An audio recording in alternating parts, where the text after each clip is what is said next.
Hello everyone. ఇవాళ మన ఛానల్లో స్పెషల్ ఏంటో తెలుసా? గోదావరి స్టైల్ చేపల పులుసు.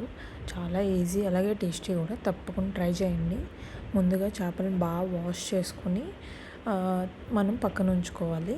ఈలోగా ఒక పేస్ట్ తయారు చేసుకుందాం. దాంట్లో కొంచెం ఆనియన్, ఒక 2-3 ఆనియన్స్, దాంట్లో ధనియాలు, కొంచెం జీలకర్ర, అలాగే ఒక 10-12 వెల్లుల్లి రెబ్బలు వేసుకొని మంచిగా మిక్సీ పట్టుకోవాలి. కొంచెం బరకగా ఉండేలాగా మిక్సీ పట్టుకోవాలి.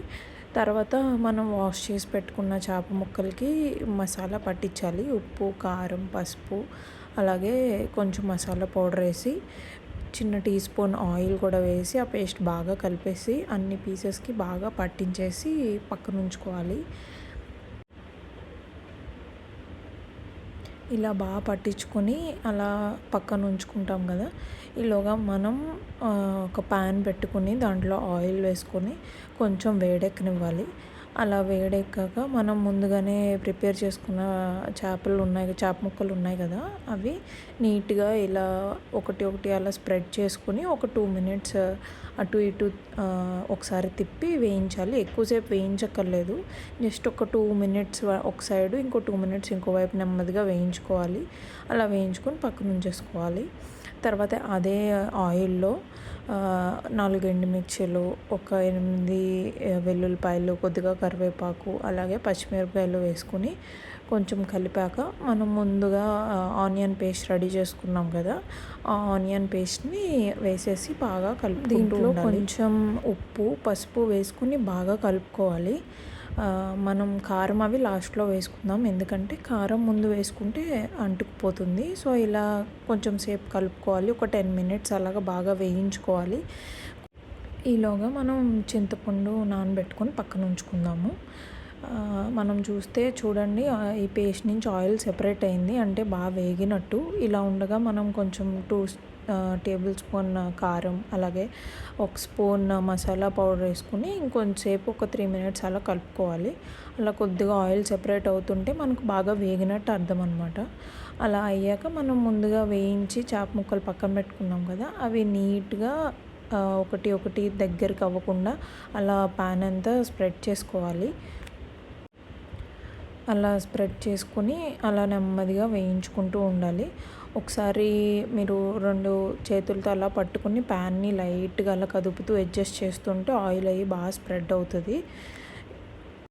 ఇలా వేసాక చేప ముక్కలు ఒక 2 మినిట్స్ తర్వాత గరిటతో నెమ్మదిగా ఇంకో వైపు అలా ఫ్లిప్ చేసుకోవాలి చేప ముక్కలన్నీ. అంతే, ఇంకా ఇక్కడి నుంచి మనం గరిట అనేది యూజ్ చేయకూడదు, ఎందుకంటే అప్పటికే చేప ముక్కలు ఆల్మోస్ట్ ఫ్రై అవుతాయి.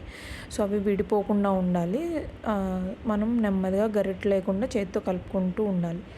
తర్వాత మనం ముందుగా రెడీ చేసాం కదా చింతపండు పులుసు, అది వేసేసుకొని అలాగే కొద్దిగా వాటర్ కూడా వేసుకోవాలి. కొంచెం మనం వేసుకున్న చేప ముక్కలు అవి ములిగే వరకు వాటర్ అవి వేసుకొని మరిగించుకుంటూ ఉండాలి. ఇలా చేతులతో నెమ్మదిగా మీరు కదుపుతూ ఉండాలి. గరిటె పెడితే విరిగిపోతాయి చేప ముక్కలు, ఎందుకంటే ఆల్మోస్ట్ ఉడికిపోతూ ఉంటాయి.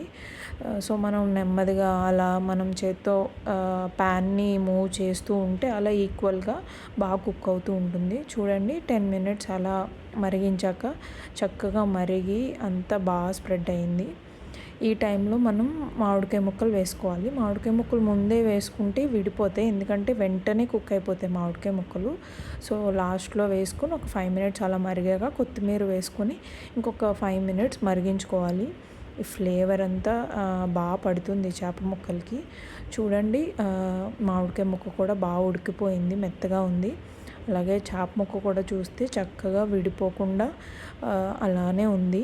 మనం గరిటె పెట్టకుండా అలా నెమ్మదిగా కలిపితే మనకి ఇలా విడిపోకుండా అలానే ఉంటాయి. ఇలా కొంచెం ఒక 5 మినిట్స్ అలా మరిగించుకొని దింపేసుకోవడమే, అంతే. చాలా సింపుల్ రెసిపీ. మనకి ఇంగ్రీడియంట్స్ అవి ఇవి అని ఎక్కువ ఏమి ఉండవు. మనం ఉల్లు బాగా వేయించుకోవాలి స్టార్టింగ్లో, అలాగే చేప ముక్కల్ని నెమ్మదిగా కదుపుతూ అలా వేయించుకుంటూ ఉంటే విడిపోకుండా టేస్ట్ చాలా బాగా వస్తుంది. ఈ చేపల కూర రెసిపీ చాలా రకాలుగా చేసుకుంటాము. ఇది ఒక స్టైల్. మేమైతే ఎక్కువ ఇలా చేసుకుంటాము. మీరు కూడా ఇలా ట్రై చేసి చూడండి, మీకు టేస్ట్ చాలా బాగా నచ్చుతుంది. ఆ మామిడికాయ ముక్క ఫ్లేవర్ కూడా చాలా బాగుంటుంది. తప్పకుండా ట్రై చేసి ఎలా ఉందో కామెంట్ చేయడం మర్చిపోకండి. అలాగే సబ్స్క్రైబ్ చేసుకోండి.